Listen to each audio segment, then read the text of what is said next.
Il est mignon, trop mignon, trop mignon. C'est peut-être un très beau chiot, mais en IMO, il est zéro. Pour être proprio, c'est Bruno. Waf. Bonjour à toutes et bonjour à tous. Bonjour Jean-Philippe. Bonjour Bruno. Quel cabot ce Bruno. Bah oui, c'est incroyable. Alors aujourd'hui, une émission immobilière comme on les aime, avec... On s'est entraîné, hein. Ah bah oui, on s'est entraîné parce qu'on va parler sport. Oui, on va parler sport. C'est la semaine de la forme là qui commence depuis hier. On sort de la semaine européenne du sport. Bref, il faut qu'on parle du sport Pas ensemble. loin des Jeux Olympiques. Nos experts ont enquêté en région, les infrastructures, comment équiper sa maison en salle de sport. Il paraît qu'ils vont nous dire des secrets. Ils sont déjà en train de se servir, bah oui, parce que c'est un brunch. Vous savez qu'ils viennent de partout en France. Ils sont plus d'une centaine à venir de villes complètement reculées parfois. Ils vont nous expliquer comment. Alors on moi, fait j'ai du été sport à chez Blois eux. cette semaine. Et oui, on verra ça tout à l'heure. Une petite escapade à Blois. J'ai découvert la ville avec vos images. Très bien, très très jolie. J'ai envie de monter les marches. Bon, je crois qu'ils vous attendent. Oui, j'y vais. On a également le plaisir d'avoir dans cette émission une experte en investissement, Alison. Bonjour Bruno. Récurrente dans l'émission, tu vas nous donner tous les bons conseils pour vous qui voulez investir. Cartonne sur les réseaux sociaux et tu pourras intervenir quand tu veux avec Jean-Philippe. Avec plaisir. Bon, nous avons également dans cette émission l'invité du dimanche. Vous savez, cet invité exceptionnel avec un parcours exceptionnel. Aujourd'hui, on reçoit pour cette émission spéciale sport Sébastien Simon, qui est un outsider très sérieux pour le Vendée Globe qui démarre le 10 novembre. On a des images exclusives à vous montrer et nous aurons plein de secrets sur la course du Vendée Globe. En attendant, bah, c'est le début, Jean-Philippe. Allez, c'est parti, C'est on se met à parti, on y va. table.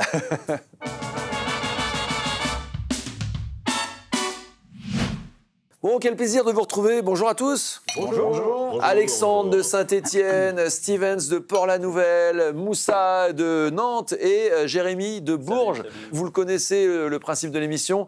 3 parties. La première partie, on va parler du sport à la maison, du sport chez soi. La deuxième partie, du sport nature. D'ailleurs, nos consultants sont déjà là, hein, vous voyez. Et puis la troisième partie, ce sera de l'interactivité surtout. Et on aura une invitée qui s'appelle Ludie Pilate, qui est une prof de pilates extrêmement connectée sur les réseaux sociaux et le Pilate, eh bien, c'est la tendance après Covid. On fait du sport à la maison, on se fait du bien. Vous faites du sport ?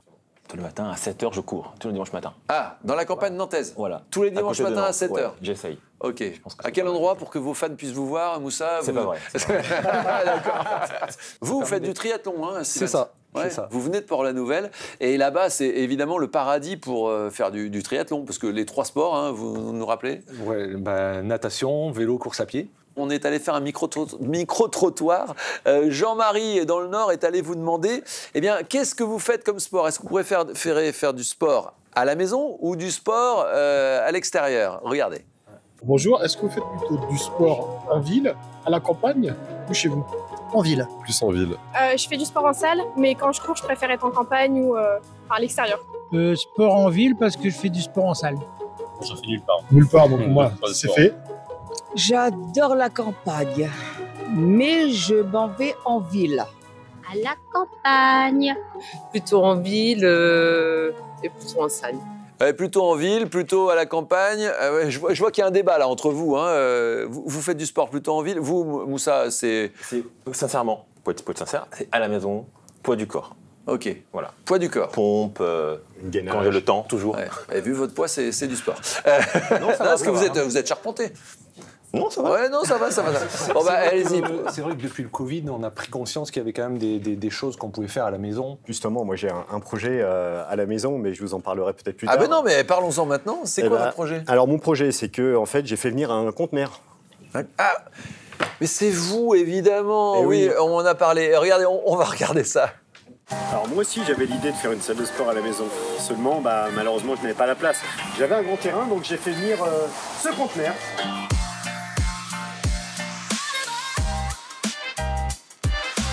Vous l'aurez compris, j'ai pas eu le temps d'avancer sur mon projet de salle de sport. En revanche, j'ai fait venir le jacuzzi parce que c'est important de se détendre après le sport. J'ai pris de l'avance. Alors ça, il fallait y penser quand même. Un container comme salle de sport. Ouais, et donc c'est vraiment un projet qui est très intéressant parce que je l'avais déjà vécu chez un client hein, et j'avais trouvé cette idée juste top. C'est malin. On a quelques images d'ailleurs de containers qui, voilà, regardez ce que ça peut donner. Là, c'est carrément, on peut carrément ouvrir la caisse et faire venir les gens parce que c'est hallucinant. Et c'est vrai que la forme du container est complètement adaptée à l'installation du salle de sport. Exactement, tout à fait. Et pour un coût qui n'est pas forcément vraiment élevé, on a possibilité de faire beaucoup de choses. Bon, comme vous l'avez compris, pour l'instant, j'ai privatisé le jacuzzi. Mais Alexandre, il y a quand même moins cher que de ramener chez soi un conteneur. Moi, j'ai vu chez des clients, et d'ailleurs, j'ai eu l'idée de le faire aussi, dans un barreau de porte. Vous savez, des barres de traction. Ah oui, directement, oui, effectivement, c'est moins cher. Ou vous savez, les outils là, avec des... Encore moins cher. Des élastiques.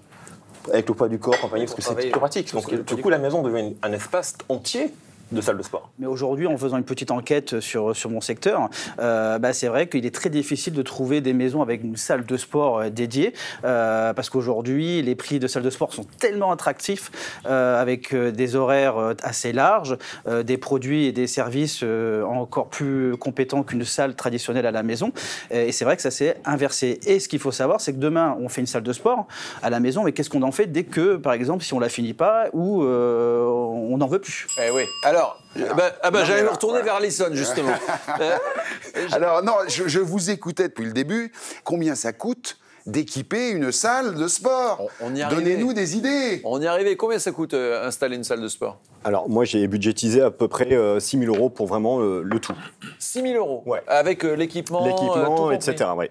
Ah, c'est pas mal, 6 000 €. En tout cas, vu les abonnements en salle, si toute la famille fait du sport, parce qu'il y a ça aussi, hein, si vous êtes une personne, c'est peut-être mieux prendre une salle. Mais en revanche, si c'est les 4 personnes ou 5 personnes de la famille, ça va vite. Mais je pense qu'il faut quand même différencier. Selon le sport qu'on pratique, les coûts ils vont varier. Si je fais du yoga ou du pilates, tout à l'heure on l'avait dit, franchement pour 100 €, on s'équipe. Là on part d'une salle avec tous les appareils, etc. Je pense que 6 000 € c'est quand même haut, je trouve. Enfin, pour moi, même pour 800 €, on peut aller vite. On va chez...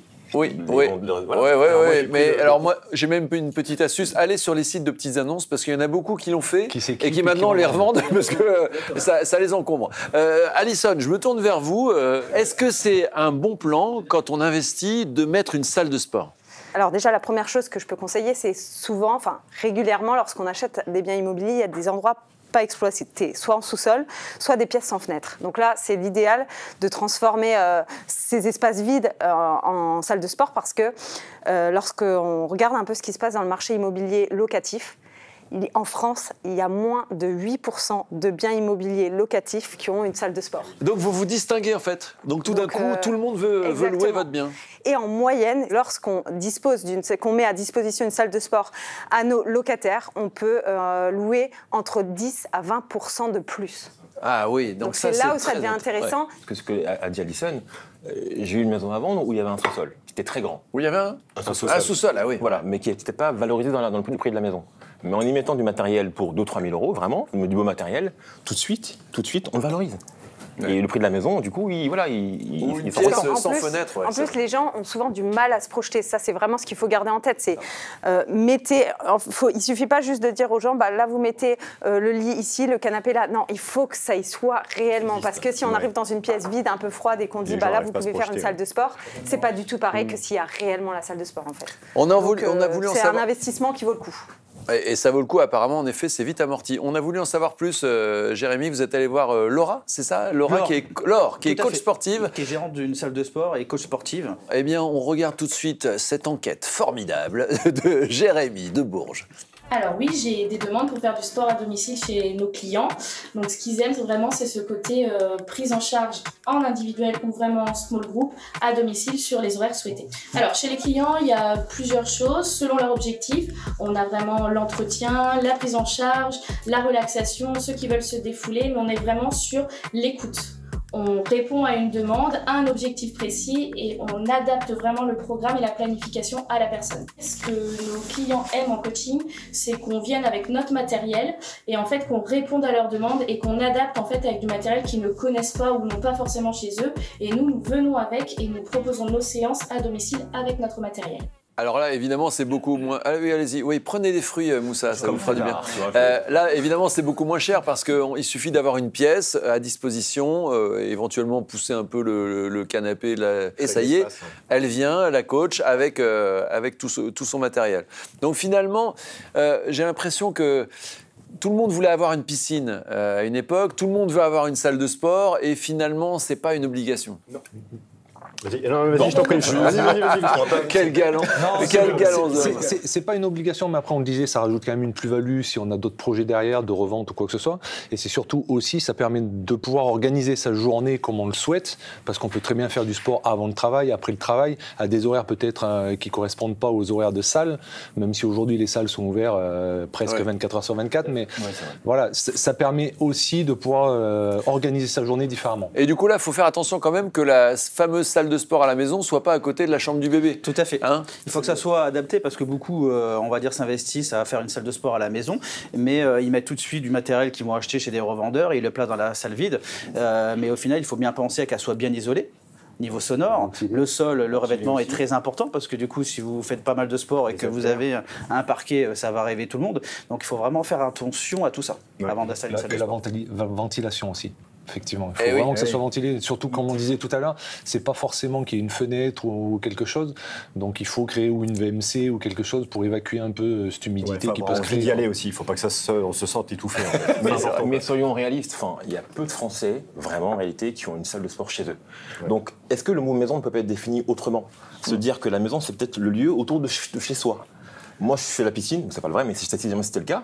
Ben, je ne vais pas me payer une piscine, mais j'irai peut-être à côté de la piscine qui est à 200 mètres, à 100 mètres. Donc c'est habiter dans des lieux où autour de chez soi, donc à la maison, à côté, on a des lieux pour faire le sport. Voilà. Et alors, Alison, je me tourne encore vers vous. En effet, ce que dit Moussa, c'est important. Quand vous investissez, vous regardez ce qu'il y a comme infrastructure sportive autour ? Moi, je vois dans ce que je vends comme bien immobilier, je ne vends pas forcément plus cher parce qu'il y a une salle de sport à proximité. Je vais vendre plus cher parce que, par exemple, c'est en ville. Peut-être s'il y a des salles de sport, potentiellement qu'il y a d'autres infrastructures intéressantes autour. Par contre, quand mes biens immobiliers possèdent une salle de sport ou une salle de télévision ou quelque chose en plus, là, ça se vend plus cher.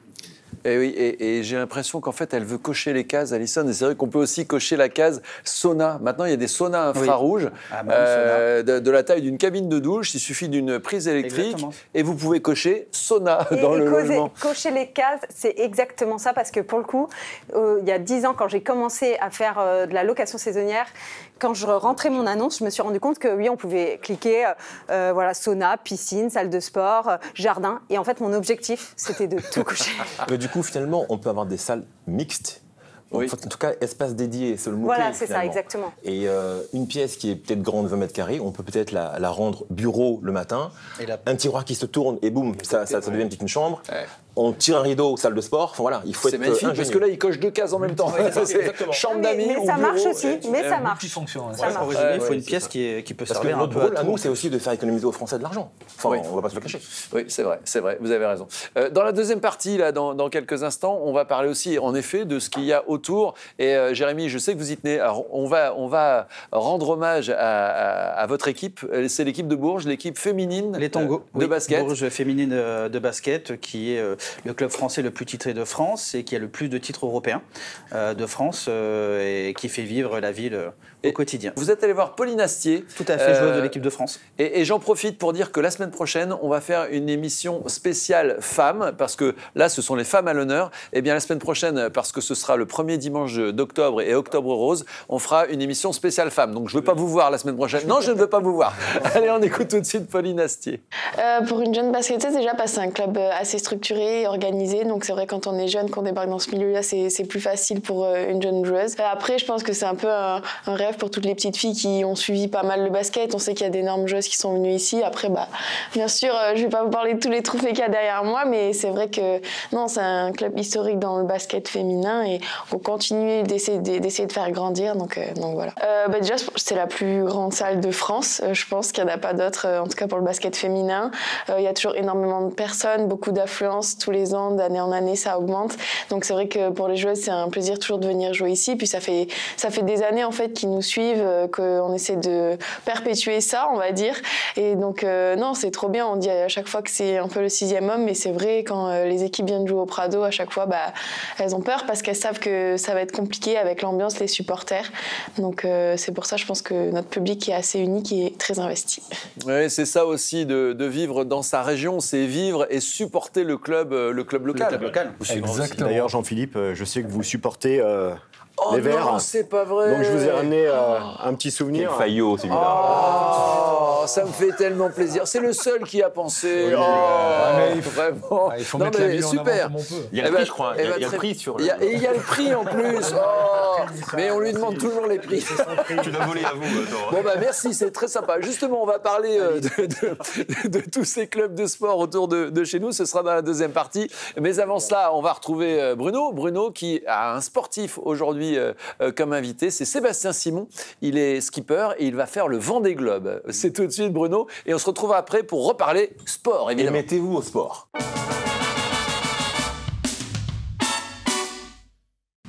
Effectivement, un grand honneur de recevoir Sébastien Simon, le Vendéen du Vendée Globe. Comment ça va? Ça va très bien et écoute, je suis très heureux de pouvoir parler un petit peu de ce départ du Vendée Globe qui approche le 10 novembre prochain, donc on y est dans pas longtemps. Tu as déjà pris possession du quai le ponton du Vendée Globe, le ponton du Vendée Globe, ouais. Nous, on a la chance d'être amarrés toute l'année sur le fameux ponton du Vendée Globe.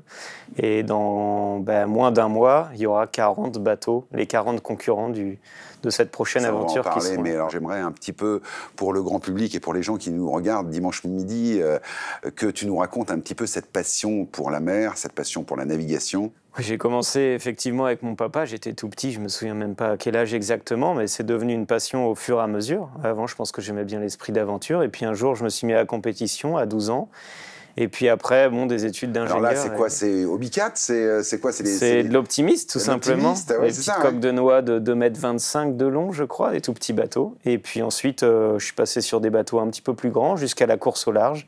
Et puis ces bateaux du Vendée Globe. Bon, ce bateau, on peut en dire deux mots. Alors, c'est ta passion. Toute l'équipe de ton bateau a travaillé d'arrache-pied pour le convertir en bateau en solitaire. C'était pas un bateau fait pour ça au départ? C'est un bateau qui a été conçu pour remporter The Ocean Race avec une équipe américaine et ils l'ont fait. Ouais. Donc ce bateau a déjà fait ses preuves. C'est un bateau de dernière génération. Et nous, donc on en a fait l'acquisition il y a à peu près 1 an et on l'a adapté pour cette course autour du monde en solitaire. Ouais. Donc mon équipe a énormément travaillé et la famille Dubreuil également à mes côtés. Donc je les en remercie parce que bientôt ça va être à moi de jouer. Ouais. C'est un foiler, hein, donc c'est un bateau qui vole. J'ai la chance de faire partie d'une page de l'histoire incroyable du monde de la course au large. C'est qu'on a des bateaux équipés de foils, donc des espèces d'ailes d'avion, qui fonctionne exactement comme une aile, tout simplement, et qui permet au bateau de voler. Ouais. Et c'est assez incroyable parce que ça procure des sensations complètement différentes de celles de juste glisser sur l'eau. Donc forcément, c'est beaucoup plus violent, c'est beaucoup plus physique, beaucoup plus engagé. Bien sûr. Mais pour autant, voilà, c'est des sensations. Et on le dit, hein, ces bateaux, c'est des bateaux de course, c'est de la Formule 1 sur l'eau. Hein. Ça va à quelle vitesse, un bateau comme ça de course maintenant? Ça a fait des progrès incroyables. Depuis l'apparition des foils, effectivement, et c'est ce type de bateau, donc ces bateaux du Vendée Globe, qui ont le record en monocoque, donc bateau à une coque, sur 24 heures, avec des vitesses moyennes de 27,2 nœuds, ce qui fait environ 50 km/h. Quand même. Ce qui est énorme sur l'eau. C'est énorme. Ouais, uniquement propulsé par le vent. Propulsé par le vent.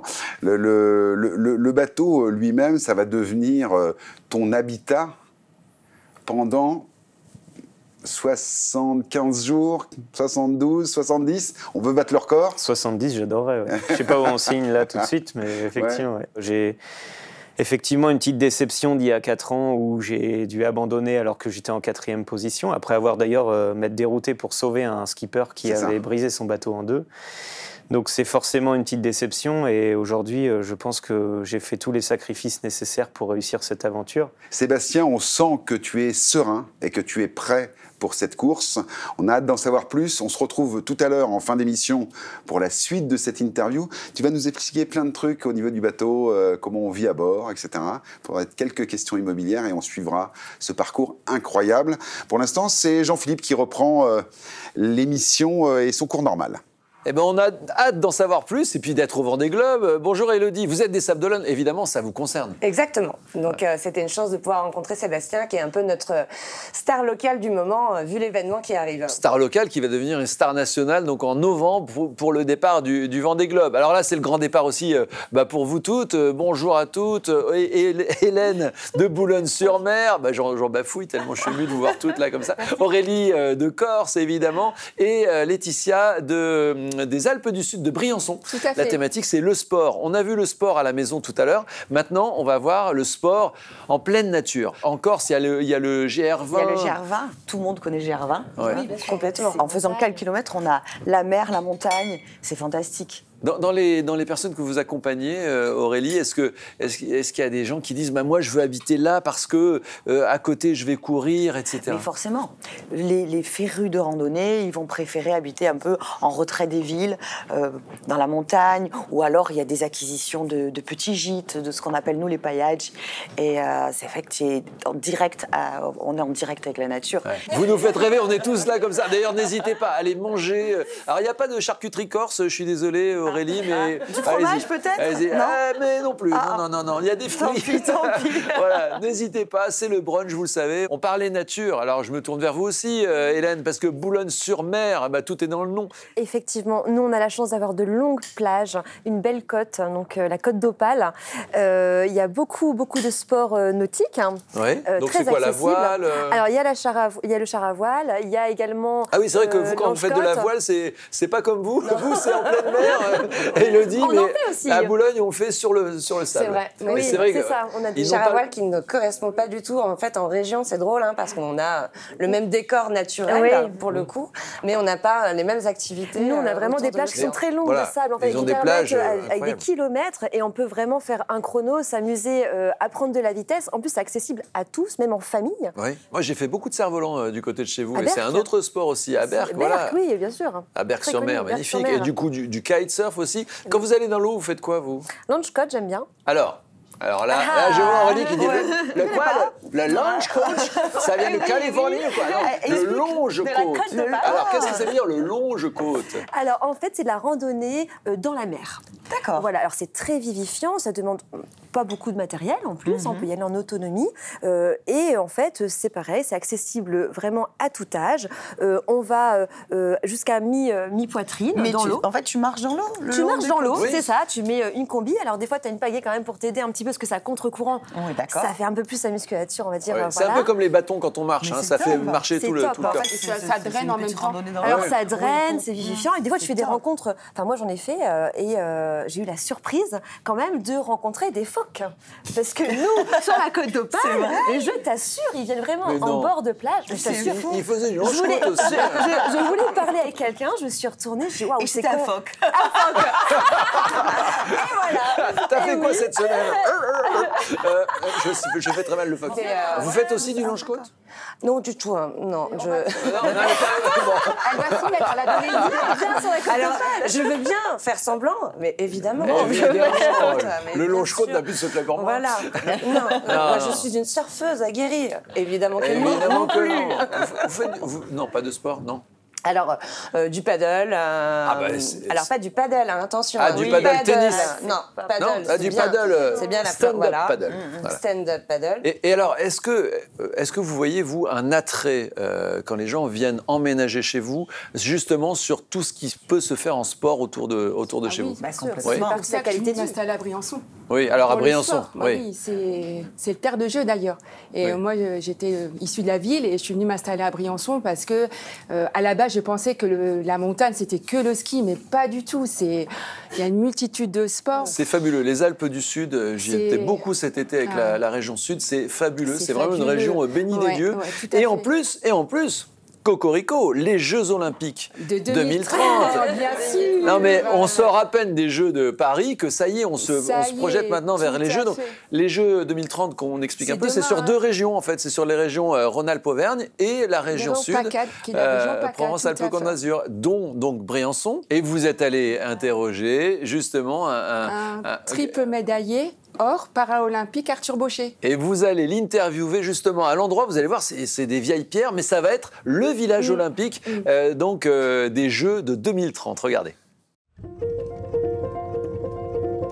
Je suis tombé amoureux en fait de la station et de tout ce qui la compose. Je suis tombé amoureux de ces montagnes, de ce climat. Moi qui suis très frileux, c'est quand même cool de faire son sport, de faire le ski avec le soleil. Et niveau infrastructure, enfin voilà, moi c'est là où tout a commencé grâce au lycée d'altitude qui m'ont mis en relation avec la Fédération française handisport et ça a été le début de ma carrière. Donc ouais, je dois beaucoup à Briançon et à la vallée de Serre-Chevalier.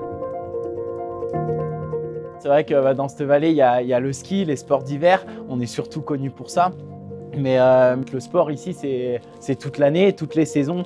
Et sans parler bien sûr des randonnées que moi, je ne peux pas trop faire avec mon handicap, mais qui offrent aussi un cadre magnifique. Le VTT, aller justement au fort, aux différents forts qui entourent la vallée du Briançonnais en VTT, c'est quelque chose d'énorme. Et tout ce côté histoire aussi, c'est fou de pouvoir se dire que waouh, c'était quand même puissant d'avoir des forts comme ça et de pouvoir encore y aller aujourd'hui et en profiter. Et évidemment que ça attire quand on a comme ça. Moi, je suis juste émue. Il faut venir. C'est vraiment. Ça y est.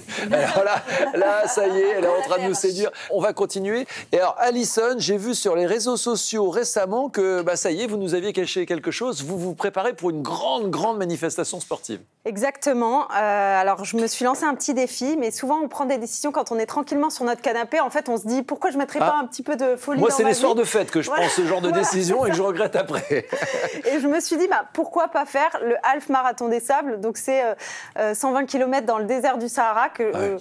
J'y vais le 12 octobre. Donc, c'est la moitié du Marathon des Sables, Half, mais voilà, c'est quand même déjà pas mal.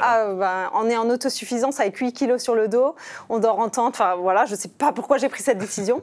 Mais du coup, comme vous le savez, j'habite à Aix-en-Provence. Là où ça m'aide vraiment et où on voit qu'il y a réellement un attrait à avoir un endroit autour de chez nous où on peut faire du sport, c'est que j'habite au pied de la Sainte-Victoire et en fait c'est vraiment hyper agréable déjà à pouvoir s'entraîner dans des lieux comme ça et je vois qu'au niveau des investissements immobiliers, le fait de dire vous avez la Sainte-Victoire à même pas 10 minutes, ça a une réelle. Et c'est pas que pour le paysage, c'est vrai. Ouais. Alors pour tout vous dire, et on n'est pas du tout ensemble, on ne vit pas ensemble avec Alison, mais j'habite aussi à Aix-en-Provence. Peut-être à mon insu. Et ça fait 4 ans que j'ai quitté Paris pour Aix-en-Provence, et moi aussi j'ai découvert le plaisir de courir au milieu des oliviers, au milieu des vignes, et ça pousse à faire du sport, parce que vous êtes à la fois en train de vous faire du bien, parce qu'il faut faire du sport, je rappelle, c'est la grande cause nationale, 1 demi-heure de sport par jour pour être en forme, mais en plus, on découvre. Et je ne sais pas si vous, Jean, vous avez ça. Nous, on a des QR codes maintenant dans les communes, en fait, pour des parcours sport santé, qui permettent, en fait, tu viens avec le portable, tu scannes et ça te fait le petit parcours et tu vois également le patrimoine. Tu découvres et ça, je trouve ça génial. Et beaucoup d'installations de parcours santé qu'on connaissait pas il y a quelques années. Chez moi, c'est vrai que c'est bien. Tu arrives, tu as le parcours, tu as ton QR code et tu fais ton parcours santé avec tes potes, avec du mobilier aussi. Avec le mobilier sur le parcours et pour le parcours. Mais c'est super. Mais quand tu fais le choix, quand on fait le choix de changer de ville et de vie, par exemple, on ne veut plus une vie stressante, etc. On choisit de se rapprocher de la nature, dont l'accès facile pour aller courir, pour aller marcher. Il y a le bien, mais il y a le secteur et l'environnement. Et en ville, on peut choisir un bien en fonction des infrastructures à côté, d'une salle de sport, d'une piscine municipale, etc., etc. Oui, parce que vous, Aurélie, qui aimez bien le sport en nature, vous êtes intéressée aussi à une grande tendance en Corse, c'est le crossfit. Oui, c'est la folie chez nous. Avec le crossfit, ce qui est bien, c'est que on a le coach qui est semi-personnalisé et en fait on fait des circuits. Alors ça ressemble à quoi alors une salle CrossFit, Aurélie? Alors les salles CrossFit, c'est des anciens hangars qui ont été aménagés. C'est des exercices très courts qui durent. Oui, et c'est des exercices qui sont différents. 15 secondes qui sont renouvelés. Voilà, vous avez l'endurance, il y a de la résistance. C'est dans l'intensité aussi. C'est dans l'intensité. Et en fait, voilà, mais comme on peut voir. On se dépense, hein, on fait et en des fait, anneaux là. Il y a une super ambiance dans ces salles. Ouais. Les gens s'entraident. Ouais. Et aussi, il y a l'extérieur, parce qu'on disait en intérieur, le CrossFit, dans ces grandes salles, dans ces grands hangars, il y a des aménagements extérieurs. De plus en plus en extérieur, on voit du CrossFit aussi. De plus en plus, des groupes Donc, qui on qui a le un font. vrai engouement. Je ne sais pas dans les autres régions comment ça se passe, mais nous, on a eu, en 4 ans, on est passé de 3 salles à 9 salles, avec à peu près entre 150 et 200 adhérents par salle, excusez-moi. Ouais. Donc, donc c'est une vraie tendance. Oui, c'est une vraie Ça permet de tendance. se mettre en Et condition. ça met beaucoup de gens aussi, parce qu'il n'y a pas que des grands sportifs qui font du crossfit. Oui, On accompagne énormément des gens qui veulent se remettre au sport. Et c'est là où justement le regard est plutôt très bienveillant dans ces salles de sport-là. Élodie, on l'a vu, hein, et Bruno va continuer son interview de Sébastien Simon tout à l'heure, un des skippers du Vendée Globe. Oui. Est-ce que, grâce ou à cause du Vendée Globe, quand on habite au Sable d'Olonne, on fait tous de la voile? Alors, on ne fait pas tous de la voile, Jean-Philippe. En revanche, beaucoup pratiquent un sport autour de l'océan, de la mer, hein, puisque ça offre aussi beaucoup d'opportunités. On est sur la voile, on est aussi sur du kitesurf, qui est alors. Ouais. Vous verrez le kitesurf quand tu n'auras pas les surfeurs, parce que ils sont pas copains, ils n'ont pas les mêmes conditions. Et voilà. Le surf, on a des côtes qui ressemblent vraiment aux Landes, des grandes côtes qui sont magnifiques de dunes où on pratique beaucoup de sports, le launch-côte, qu'on voit beaucoup aussi.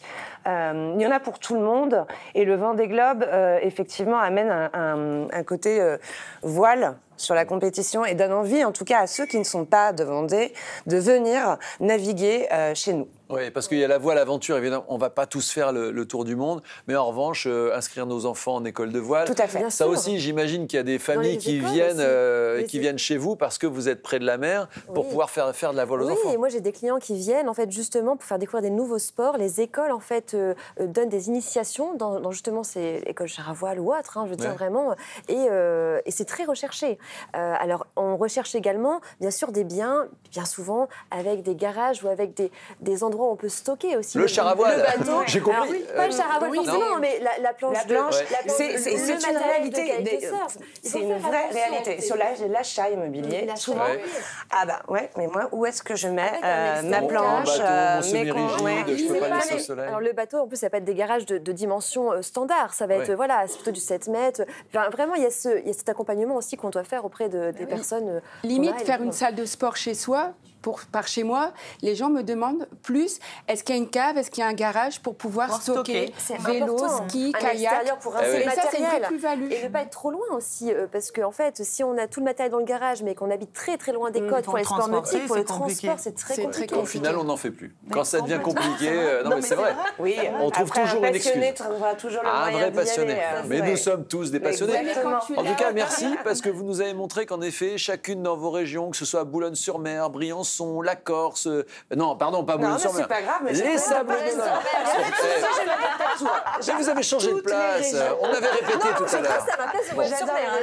Alors, qu'on soit au Sable d'Olonne, vous me direz si j'ai bon, au Sable d'Olonne, à Briançon, en Corse ou à Boulogne-sur-Mer, eh bien, vous nous avez prouvé une nouvelle fois qu'en effet, quand on choisit un endroit où on va vivre, c'est aussi en prenant compte l'environnement et les possibilités de faire du sport. Et les hôpitaux aussi sur place. Et évidemment, mais ça, ce sera une autre émission. On vous rappellera, Laetitia, parce que là, on parle de sport. Mais bon, c'est vrai que le sport, c'est la santé c'est l'hôpital. Bref, allez, hop, en parlant de santé, justement, au Sable, la ville vient de mettre en place avec un médecin qui peut donner, recommander de faire du surf et être remboursé pour la pratique du surf. C'est pas vrai. Si, parce qu'en fait, il se rend compte, donc la ville travaille beaucoup avec justement le côté médical. On a de plus en plus de gens qui fuient aussi les villes par des burn-out, des choses, bref, voilà. Et ces sports-là sont prouvés que ça agit sur, en tout cas, le moral, l'anxiété, Donc remboursé par la D'ailleurs, le surf sera ordonnance, alors ça. Alors, je vous propose qu'on se mette tous en arrêt et qu'on aille tous surfer au sable. Bah oui, je vais aller voir mon médecin et je viens. Par rapport au sport nature, il faut être vigilant quand même. Moi, j'ai parlé avec des sportifs du coup de Boulogne-sur-Mer et des environs, et il faut quand même penser à la sécurité. Quand on va faire du sport en nature, il faut toujours prévenir. Alors préserver la nature, bien évidemment, mais prévenir un proche aussi de où on se rend, à quelle heure, pour toujours être en sécurité, parce que surtout c'est en autonomie. Et ne pas y aller seul. Ne pas y y aller seul. Alors ça, c'est encore mieux. Oui. Ou prévenir quelqu'un et dire, voilà, je suis là à telle heure, au cas où, voilà. C'est vraiment... il faut y penser, c'est bien, je trouve. Eh bien, je pense qu'on a fait le tour de la question grâce à vous. Alors là, vraiment, vous m'avez convaincu. Du coup, je ne sais plus où habiter. Entre les Alpes du Sud. Mais il y a beaucoup de personnes âgées qui pratiquent du sport en randonnée et ils me mettent un vent. Ah oui. Ils sont Vous m'avez fait peur parce que vous avez parlé des personnes âgées en me regardant. Non, je sais, pas par rapport à toi, mais pour montrer l'espérance de vie. Bon, très bien. On va aller découvrir peut-être une ville que vous ne connaissez pas. Moi, je ne la connaissais pas. Et Bruno est allé à Blois. Et vous allez voir, c'est une ville qui vraiment... Moi, du coup, j'ai envie d'y aller parce que j'imaginais quelque chose d'assez neutre. Et en fait, c'est une ville formidable. Regardez. Et après, on va reparler encore du sport. Évidemment, c'est les thématiques du jour avec l'interaction, puisque vous posez vos questions et nous vous donnons nos réponses. J'ai du mal, hein, je vais reprendre un petit café. Je vais prendre un petit café. Allez, on va à Blois tout de suite avec Bruno.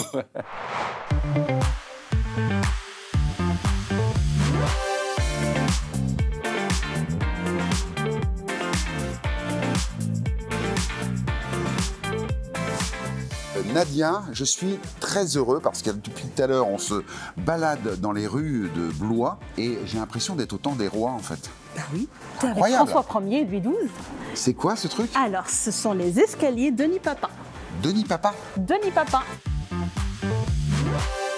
Ces escaliers Denis Papin relient la ville basse à la ville haute. Denis Papin, c'est un inventeur célèbre qui est né à Blois. Donc, à son honneur, on a nommé ces escaliers à son nom. Par contre, tu m'auras fait monter des marches. Hein. Et là, maintenant, Bruno, la cathédrale.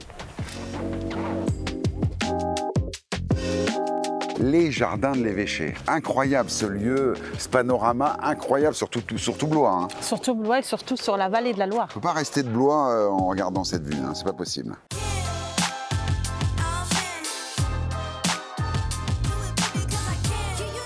Bonjour Cyril. Bonjour. Bienvenue à vous. Ouais, alors Merci. écoute, on est ravis parce que là, on est au bord de la Loire, c'est sublime. Ouais. Et tu es un amoureux de la Loire. Je suis un amoureux, un passionné de la Loire. Cyril, qu'est-ce que ça t'inspire, la Loire, finalement? C'est un personnage, c'est une figure à part entière. S'il n'y avait pas la Loire à Blois, ce serait autre chose, quoi. Ce serait compliqué. Alors, on se balade, on pêche. On y pêche, on se balade le long, et puis surtout, on la regarde. Ouais. Parce que voilà, on se lasse pas. Cette Loire, elle est changeante, avec toutes les saisons. Je sens que tu es un amoureux de la Loire, de la nature. Est-ce que le changement climatique fait quelque chose sur la vie de la Loire? Est-ce qu'il y a des crues? On a des périodes d'étiage, des périodes basses, ah oui. de plus en plus longues, on va dire, et de moins en moins de périodes de crues. Il faut savoir que les crues, hein, c'est tout à fait positif pour un fleuve. Hein. Ça va permettre de faire un effet chasse d'eau, de répartir le sable aussi sur tout le lit de la Loire et participer même au trait de côte en mer. Évidemment, on a un peu déréglé tout ça. Bon, bah merci Cyril. On te laisse naviguer et profiter. Capitaine. Si vous voulez la campagne, si vous voulez la Loire, si vous voulez la douceur de vivre, si vous voulez la nature, c'est Blois, la meilleure ville de France. C'est la meilleure ville de France. Bon, j'espère qu'on vous a fait partager ces petits moments de calme et de nature. Merci Nadia. Merci Bruno.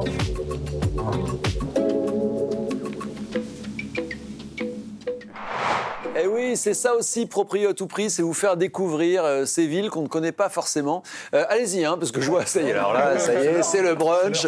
On attend depuis tout à l'heure. Ah bah oui, mais bienvenue, bah oui, vous étiez là. Et on accueille Ludy Pilatte. Bonjour Ludy. Bonjour Jean-Philippe. Alors Ludy Pilatte, si vous êtes sur les réseaux sociaux, vous la connaissez forcément. Elle va nous faire découvrir son univers formidable, qu'est le Pilate, parce qu'on va parler sport. On continue à parler sport, c'est la thématique du jour. Il n'y a pas que Ludy, il y a d'autres sportifs avec nous. Avec Jean-Marie de Valenciennes. Tout à fait, la belle région. Jérémy de Romans-sur-Isère. Tout à fait la belle région. Magnifique région de la Drôme. Et Laurent de Chatou. Tout à fait. Chatou, donc pour ceux qui ne connaissent pas, c'est juste à l'ouest de Paris. C'est coincé entre Rueil et Saint-Germain-en-Laye. Vous savez vendre votre ville, c'est coincé. Ouais, c'est entre Rueil et Saint-Germain-en-Laye. Donc c'est cette partie. On parlait des rois de Blois. Vous vous rapprochez aussi des rois de France avec Versailles qui est pas très loin. On va parler sport donc. On a parlé des sports à la maison, du sport nature et puisque vous êtes là, Ludy, je voulais qu'on parle du Pilate. Parce que le Pilate, tout le monde m'en parle autour de moi. Le Pilate et le yoga, hein, d'ailleurs, les deux vont souvent ensemble. Qu'est-ce que c'est le Pilate, Ludy ? Alors, le Pilates, c'est vrai qu'aujourd'hui, c'est très à la mode. Il y a beaucoup de studios. Donc, les studios, c'est comme des salles où on fait donc du Pilates sur appareil, parce que c'est pas que sur tapis. Ouais. Et il y a plein de studios qui naissent un peu partout, qui fleurissent à Paris et aussi en France. Alors, il faut faire attention parce que il faut quand même être formé. C'est une méthode conçue il y a plus de 100 ans par Joseph Pilate autour de la réhabilitation des corps, parce qu'il avait beaucoup de danseurs au début dans son studio à New York, et il s'agissait de les réparer. Il avait des ressorts. Quand on regarde ces machines, ces appareils, on a l'impression de se retrouver dans un épisode ou un film de 50 Shades of Grey. L'impression d'avoir des machines. Ah oui, et là tout d'un coup, j'ai vu des yeux s'ouvrir. 50 nuances. Il fallait dire qu'il fallait parler anglais aussi, parce que là, bel accent. 50 nuances de. Vous savez, 50 nuances. Plus sombre et plus clair. Et, tout ça, et voilà, donc en fait, c'est une méthode qui renforce les muscles profonds. Comme dans 50 nuances. Voilà. Du dos, des abdos, on travaille tout le corps. Et plus qu'une méthode, c'est vraiment un style de vie. Donc, à savoir qu'aujourd'hui, c'est peut-être à la mode, mais elle est très ancienne finalement. Alors, un peu moins que le yoga. Mais elle permet de reconnecter le corps et l'esprit. Et donc, rien que ça, on dit merci. Voilà, merci la vie, merci le sport. Et alors, pourquoi on vous a invité, Ludie? Parce que c'est justement ce genre de sport qu'on peut faire à la maison, sans aménagement particulier. Vous l'expliquez d'ailleurs dans votre livre Pilate ta vie. Allez, un petit mouvement de Pilate. Alors, qu'est-ce qu'on peut faire? Alison aussi. Hein. Pour le mal de dos. Alors, Alison, elle est debout, mais tu pourras le faire après, en étant assise. Déjà, quand on est devant son ordi, voilà, les épaules enroulées, ne pas hésiter à prendre des respirations comme ça, avoir les épaules bien ouvertes, placer les mains sur les cuisses, donc peut-être qu'il faut reculer un chouïa pour vous. Voilà. À l'expiration, donc souffler, rentrer les abdos et pousser le pantalon vers l'avant. Tout le monde en a. Et on fait un dos rond. Et à l'inspire, on ramène, on tire avec ses mains sur les cuisses et on ouvre la poitrine et on regarde le ciel là-haut. Okay. Et on fait ça 4 ou 5 fois. Et ça, c'est du Pilate? Ça, c'est inspiré du yoga. C'est vrai que dans Pilate ta vie, on ne parle pas que de Pilate. C'est vraiment mettre du mouvement dans sa vie de tous les jours. Après, donc ça. Et ça s'appelle le chavage, c'est ça? Chavage. Pourquoi? Pourquoi? Parce qu'on fait le chat. Alors en anglais, c'est cat cow, voilà. Et on l'appelle comme ça parce que le chat en colère. Le chat en colère. Et la vache. Et la vache contente. Et en fait, ça fait marcher tous les muscles profonds. Exactement. Oui. Voilà. À partir du moment où on est concentré aussi sur ce que l'on fait, parce que si on pense à ce qu'on doit faire l'après-midi, le matin, sa to-do list, les enfants, tout ça, on n'est pas concentré et c'est moins efficace. Bon. Ensuite, on peut aussi faire des mouvements comme ça. L'objectif, c'est de bouger sa colonne vertébrale tous les jours, parce qu'on a l'âge de sa colonne vertébrale, donc plus elle est souple, plus on est jeune. Voilà. Moi, j'ai une petite expérience. Je voulais vous féliciter, parce que j'ai une petite expérience. Je suis quelqu'un qui fait pas mal de sport, du gainage et ainsi de suite. J'ai fait une séance de pilates. Je pensais avoir des abdos. J'ai eu mal pendant 2 jours. Oui. Ouais. Et rien qu'en faisant ça, on peut aussi se gainer. C'est le pouvoir des petits pas. C'est-à-dire que plus vous en faites, même si c'est que 5 minutes, c'est 5 minutes tous les jours. Et qui font la différence sur la durée. Et pourtant, Laurent, c'est un sportif. Laurent, c'est un sportif. Je crois même que vous êtes arrivé à Chatou justement pour le sport. C'est exactement ça. En fait, moi, je suis de région parisienne. J'habitais le Valois et j'ai une pratique sportive qui me demande du temps, qui est chronophage. Je fais pas mal de courses à pied. Et j'aime la nature. Le Valois, courir, c'est chouette, mais courir le long des quais, pour ceux qui connaissent le Valois, on prend autant d'hydrocarbures que... Donc je cherchais un endroit où je pouvais aller courir, qui soit pas très loin de Paris, où il y a un RER, où je puisse aller faire ma pratique sans avoir besoin de prendre la voiture. Et je suis arrivé par hasard à Chatou, il y a 17 ans, et j'ai découvert cet écrin fabuleux à 15 minutes du centre de Paris. Et voilà. Et maintenant, vous accueillez les gens, vous accompagnez ceux qui veulent s'installer à Chatou. Voilà. Vous le savez, la 3e partie de cette émission, c'est l'interactivité. Donc tout de suite, une première Selfie-Mo. Alors Ludie, vous qui découvrez l'émission, Selfie-Mo, ce sont des téléspectateurs qui nous posent des questions sur l'immobilier en rapport avec la thématique. Regardez.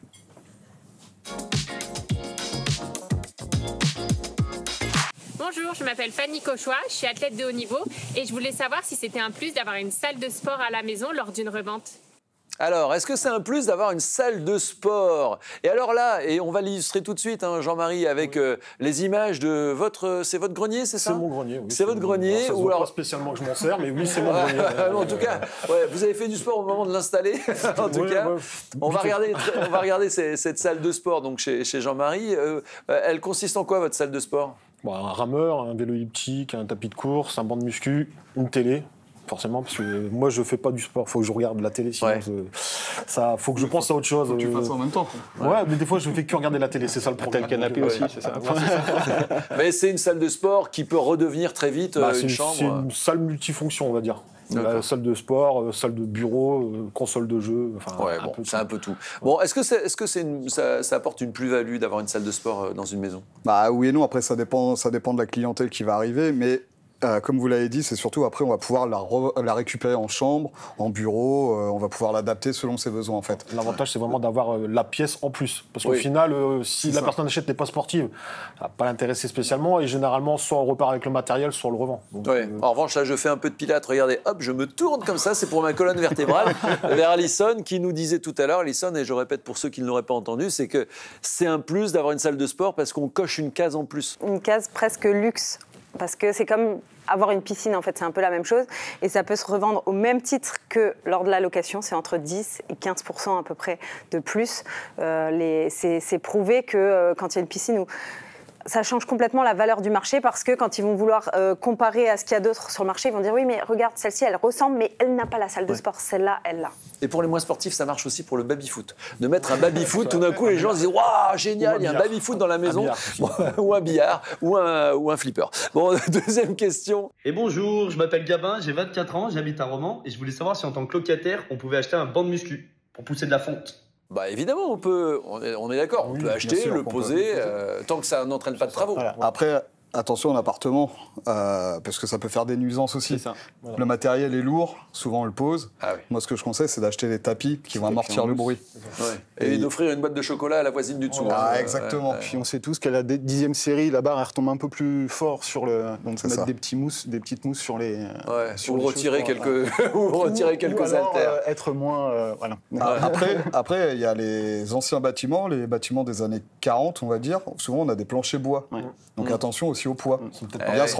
Bien se renseigner. Là, on voit Romans-sur-Isère, vous avez en effet ce genre d'habitat. Exactement. C'est vrai. Exactement. En campagne, il faut faire attention, en effet. Sur les vieux bâtiments, il faut faire attention aux planchers bois, à la différence des planchers béton. Bien vu. Et côté investisseur, vous qui êtes bailleuse, vous acceptez qu'un locataire installe une salle de sport ? Alors, j'accepte et je pense que j'ai même pas le droit de dire non. Par contre, ce que je dis du coup à toutes les personnes qui ont des locataires en place, faites quand même attention à ça parce que moi j'ai un locataire, donc je pense qu'il y a une photo qui va apparaître. On va vous montrer ça. J'ai un locataire qui a installé un banc de muscu dans l'appartement sans me demander mon avis. En plus, il était en location saisonnière pendant 1 mois, donc bon, j'ai pas compris, mais voilà. Et en fait, au moment où je récupère l'appartement, il y a ce banc de muscu qui ne passe pas du tout la porte, où finalement on est dans une chambre mansardée, donc en gros, il a presque creusé le placo pour pouvoir rentrer le banc de muscu. Donc à l'heure d'aujourd'hui, en fait, ce banc de muscu est encore dans l'appartement et ça fait genre 4-5 ans. Je profite de la présence de Ludy, qu'on n'est pas obligé de mettre ce genre de machin là pour faire du sport. Je voulais montrer quelques images parce que vous étiez évidemment partie prenante des Jeux Olympiques. On vous a vu sur la place de l'Hôtel de Ville de Paris. Où là, vous allez voir qu'avec 3 fois rien, en fait, on peut faire du sport. Voilà, on a pris ça sur vos réseaux sociaux. Vous êtes très, très présente sur les réseaux sociaux. Je vous suis régulièrement et vous êtes inspirante. C'est vrai, vous nous inspirez. On a envie de faire du sport quand on vous voit. Regardez, c'est magnifique. On n'a pas besoin forcément de grosses machines. Alors, effectivement, on peut faire du sport. Et comme j'en parle dans Pilote ta vie, en attendant que le café coule devant sa machine à café, faire des squats. On peut, pendant qu'on se lave les dents, faire des remontées de talons comme ça. L'idée, finalement, c'est de mettre du mouvement dans sa vie sans que ça soit une forme d'injonction. On sait tous qu'il faut faire du sport, mais je trouve que dire aujourd'hui la sédentarité tue, comme sur les paquets de cigarettes, fumer tue, ça donne beaucoup de peur, mais ça donne pas de solution. Alors que inspirer les gens et donner envie, finalement, trouver du plaisir dans ce que l'on fait, faire des mouvements pour le plaisir des mouvements et le plaisir que cela procure, plus que pour le ventre plat, le summer body, tous ces machins qu'on voit dans les marronniers, des magazines féminins, en tout cas qui, nous, femmes, nous saoulent, parce que voilà. Si on pouvait faire du sport juste pour le plaisir d'aller en forêt, on sait tout ça. On sait que finalement, ce corps, on doit l'habiter pour le ressentir. Et là, quand je vous entendis dire, et c'est pas du tout une critique, mais je me reconnais dans le j'ai besoin de m'occuper l'esprit et de ne pas être présent à ce que je fais. Et au final, je perds le bénéfice d'aller à la rencontre donc de fini comment les ça se séries, passe. il faut faire du sport en étant conscient qu'on fait du sport. Parce qu'au final, on fait moins, mais on fait mieux. C'est le less is more. Et je trouve que c'est très important dans une société où en fait tout va très vite, de se dire, ok, j'ai pas le temps, mais je vais faire petit. Et c'est le pouvoir de ces petits pas. Les petits pas. Et oui. En plus, là, Inoxtag qui a sorti son documentaire Kaizen, c'est vraiment ça. Et moi, je lui dis merci parce que donner ces messages à tous les enfants qui le regardent, qui le suivent, c'est super parce que moi, j'ai pas son réseau, j'ai pas sa portée. Mais j'arrête pas de dire que c'est les petits pas. Lui, il monte l'Everest, mais ça s'est pas fait comme ça. Et voilà. Et ça, c'est super. Step by step. Et pour tout vous dire, si je vous ai invité, c'est qu'on a une amie commune, Faustine Bollard. Sa vie a changé il y a quelques années. Quand elle a commencé à regarder vos cours, elle s'est ouverte à votre discipline. Et ça lui fait beaucoup de bien. Et du coup, moi aussi, je m'y suis mis parce que je n'ai aucune personnalité. Non, c'est parce que ça me fait du bien. On va vous retrouver transformé. Mais je suis déjà transformé, Jérémy. Enfin, voilà. Il est déjà l'heure de retrouver Bruno avec son invité. Je vais faire un chavache. Voilà, on va retrouver Bruno avec son invité. Voilà, l'invité du dimanche. Il est skipper. Il va faire le Vendée Globe. Je ne sais pas s'il va faire du pilate pendant le Vendée Globe. Bruno pourrait peut-être lui demander. En tout cas, merci beaucoup. Et on retrouve tout de suite Bruno et Sébastien Simon, le skipper.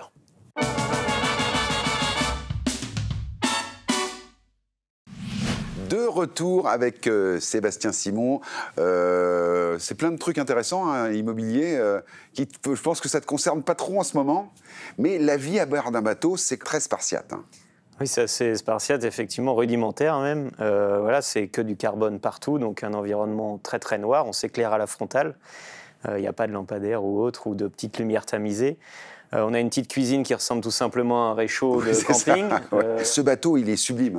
Je pense qu'il y a une petite histoire d'amour avec ce bateau maintenant. C'est un peu une œuvre d'art quand même. C'est l'œuvre d'artisans de haute technologie. J'aime bien dire ça comme ça. C'est du savoir-faire qu'on a chez nous. On a beaucoup de chance.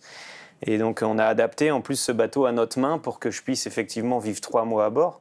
Donc même si ça paraît simple, après c'est aussi en termes de décision. Parce que tout élément de confort réduit un petit peu la performance puisque ça alourdit le bateau. Mais bien sûr. Ça paraît assez logique. Chaque kilogramme est mûrement réfléchi supplémentaire. Exactement. Et en même temps, il faut aussi se dire qu'un petit peu de confort, c'est ce qui permettra d'être peut-être performant un peu plus dans la durée. Et à l'intérieur du bateau, il y a 2 sièges qui ont été moulés à ton corps. Oui, effectivement, ces sièges en fait sont issus d'une réflexion après un accident assez grave que j'ai eu en fin d'année dernière où j'ai eu une commotion cérébrale, j'ai dû me recoudre moi-même et j'ai eu une fracture de vertèbre. En course ? En course, voilà. Donc j'ai eu beaucoup de chance.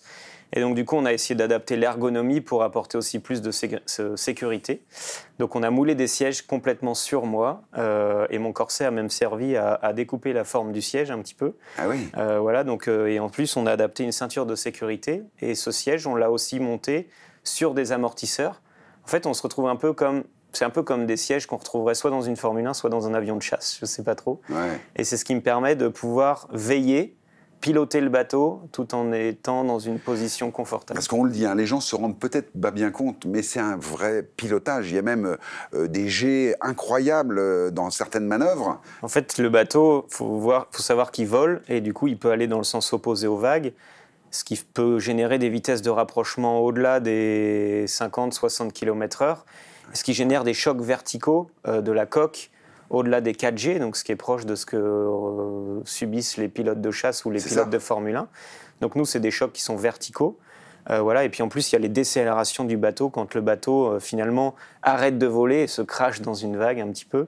Donc forcément, on reçoit beaucoup de sollicitations et c'est assez troublant parce qu'on ne le voit pas forcément venir. On peut essayer de le sentir, mais c'est difficile d'anticiper tout ça. Donc Comment on vit seul à bord d'un bateau comme ça? Comment on vit cette expérience? On dort pas beaucoup, on perd son rythme biologique, on change de fuseau horaire par rapport à nos proches. Et je dois dire que les premiers jours sont assez difficiles parce qu'il faut s'habituer, il faut devenir marin. Et je pense que assez naturellement, on est tous terriens, on dort la nuit, on se réveille le jour. Nous, il faut continuer de piloter le bateau, on ne l'arrête pas pendant la nuit, donc on va faire des petites siestes. Et puis, tout simplement, au bout d'un moment, on finit par s'habituer à l'environnement, aux bruits qui sont parfois un peu angoissants. Et voilà, les premiers jours sont toujours un peu difficiles. Et pour compenser un petit peu ça, avant les départs, j'essaie de naviguer le plus possible pour m'habituer tout simplement au bateau. Tu as peur des fois? Peur, non, je dirais pas que c'est le mot. Je gère la situation. Oui, ça vaut mieux, mais... humblement, bien sûr. La machine est quand même très, très puissante, mais voilà, c'est... Disons que j'arrive à anticiper ce qui pourrait arriver et j'arrive à réguler en quelque sorte la puissance du bateau, mais c'est sûr que les bruits sont vraiment très intenses. Ça craque, ça siffle, ça tape, enfin voilà, donc c'est... Et puis on le dit, c'est quand même 74 jours en mer, donc il n'y a pas que de la mer d'huile, hein. Non, ça n'existe pas, à part dans les livres. La mer, elle pardonne rien, c'est un autre élément, c'est un peu comme la montagne finalement. Donc il faut rester humble vis-à-vis de ça et être assez prudent. Voilà. Cet événement sportif, toi qui es vendéen, tu dois en être fier. Je suis assez honoré d'être le premier Vendéen à pouvoir participer au Vendée Globe et j'espère pouvoir franchir la ligne d'arrivée cette fois. Et surtout, j'ai la chance d'avoir un événement pareil au pied de chez moi, tout simplement. Je suis né avec cette course et c'est probablement cet événement, ces aventures de grands marins qui m'ont probablement donné cette passion, en quelque sorte. C'est vraiment une aventure humaine, en fait, de devenir marin comme ça, de marin de course. Oui, tout à fait. Il faut d'abord être passionné. Et après, des parcours qui m'ont beaucoup inspiré, évidemment. François Gabard, Armel Lecléache, ils sont issus de la même sélection que moi, en fait. Et puis, j'ai un parcours assez particulier avec Jérémy Bayou, qui m'a aussi beaucoup soutenu au début de ma carrière, et contre qui je cours aujourd'hui. Donc, ce qui est assez incroyable, et je suis plutôt Alors, qui t'a appris?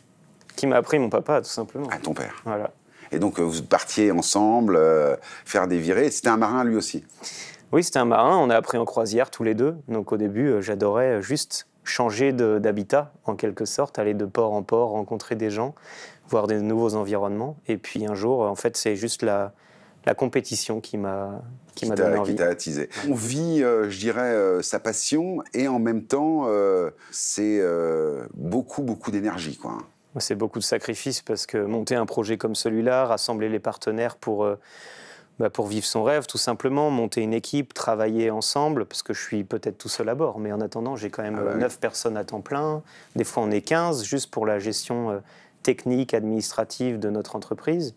Voilà, on a aussi notre partenaire qui est très impliqué. Sans eux, ce serait tout simplement pas possible de faire la course. Ça coûte très cher. Ça coûte très cher. Et un puis, bateau comme le tien, c'est plusieurs millions d'euros. Hein. Oui. C'est ça. Hein. Effectivement. Donc voilà, c'est des projets d'envergure et personnellement, c'est aussi beaucoup de sacrifices parce que j'ai pas beaucoup de temps libre et je sais à quel point mes proches donnent beaucoup pour me soutenir. Oui. Alors justement, on va finir cette interview un petit peu avec ton parcours immobilier. T'es en mer, mais t'as été un petit peu sur terre de temps en temps. Est-ce que tu te rappelles justement, peut-être avec ton père, avec tes parents, de la maison d'enfance? Oui, en fait, je crois que j'ai fait toute la Vendée. Ouais. J'ai déménagé plusieurs fois, mais il y a une maison qui me tient particulièrement à cœur, c'est tout simplement la mienne, puisque c'est mon grand-père qui l'avait fait construire dans les années 60 au Sable d'Olonne. Ah, incroyable. Et c'était notre maison de vacances à l'époque, donc on y allait le week-end et pendant les vacances. Et en fait, c'est une maison que j'ai rachetée en 2017. Et que, donc une maison de famille, du grand-père. Voilà. Donc j'ai toujours connu cette maison et aujourd'hui c'est la mienne. Donc forcément, j'y suis très attaché. Alors effectivement, on le dit, hein, c'est des sacrifices. Mais alors quelle joie quand tu vas partir, parce que tous les Vendéens sont derrière toi. Et quelle joie quand tu vas revenir. Plutôt ça, oui. Je crois, parce que déjà prendre le départ d'une course pareille, c'est déjà une belle victoire. Franchir la ligne d'arrivée, je pense que c'est presque un exploit.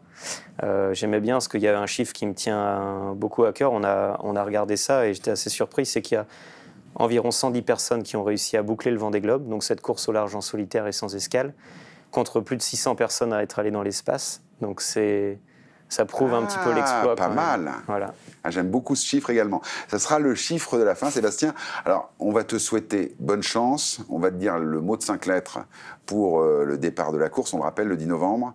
Le village Vendée Globe commence à partir de la mi-octobre. Hein. Exactement, 18 octobre. Donc là, venez au Sable d'Olonne, commencez à supporter et à admirer les bateaux de cette course.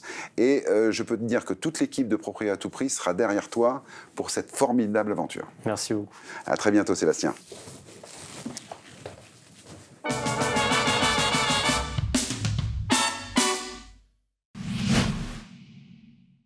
Quel plaisir de vous retrouver en cette fin d'émission, mon cher Jean-Philippe. Bah, moi aussi, mais alors c'est incroyable. Ce skipper et tous ces skippers qui partent comme ça à l'aventure. Un local de l'étape, un Vendéen qui sera au départ du Vendée Globe. Une aventure extraordinaire. On a hâte d'être au 10 novembre. Et on le suivra évidemment. En tout cas, on a beaucoup parlé de sport aujourd'hui. Faire du sport à la maison notamment, c'était la première partie. Et ça, c'est possible, on a vu. Oui, alors c'est possible pour pas très cher finalement. Et ça peut être bon à la fois pour la location et la revente. Ce qu'on a vu aussi dans la deuxième partie, c'est que toutes ces villes où il y a de la nature autour, où on peut faire du sport, eh bien, ce sont des villes recherchées. Et ça aussi, ça compte dans l'immobilier. C'est vrai. Et moi, j'ai retenu dans cette émission qu'on avait beaucoup de villes en bord de mer. L'eau, très important. On l'a vu à Blois, on l'a vu aussi à Sables-d'Olonne. Ouais. À Boulogne-sur-Mer aussi. On fait du longe-côte, on a appris ça aussi. Alors ça, voilà. Il n'y a pas que le sud. Hein. C'est vrai quand on pense à la mer. Je croyais que c'était que pour les vieux, moi, le longe-côte. Bah non, c'est pour tout le monde. Et a priori, j'ai appris ça aujourd'hui. C'est pour tout le monde. Et puis, évidemment, dans cette troisième et dernière partie, on a vu avec Ludie Pilate qu'on pouvait faire du pilate aussi si on n'avait pas. Mais alors ça, pas de c'est place. une découverte fantastique. Merci Jean-Philippe et merci Ludie d'être venu parce que effectivement une tendance extraordinaire pour tous. Exactement. Voilà. Et moi, je fais mon chavache. Et puis la semaine prochaine, eh bien, ce sera le premier dimanche d'octobre. Oui. Qui dit octobre dit Octobre Rose, une émission spéciale consacrée aux femmes, Jean-Philippe. Oui, on n'aura que des consultantes chroniqueuses femmes et on parlera justement de la place de la femme dans certaines villes. Il y a des villes qui se soucient vraiment du bien-être de la femme. On en parlera. Alors, il y a encore du chemin à faire, on le dira également, notamment les femmes qui dirigent les villes et les départements. Il y a encore beaucoup de chemin, on en parlera la semaine prochaine. Voilà, et on parlera Octobre Rose. Voilà, d'ici là, faites du sport, 30 minutes par jour minimum. Alors, chat, vache. Chat, non, chat, vache. Chat, vache. On est pas chat.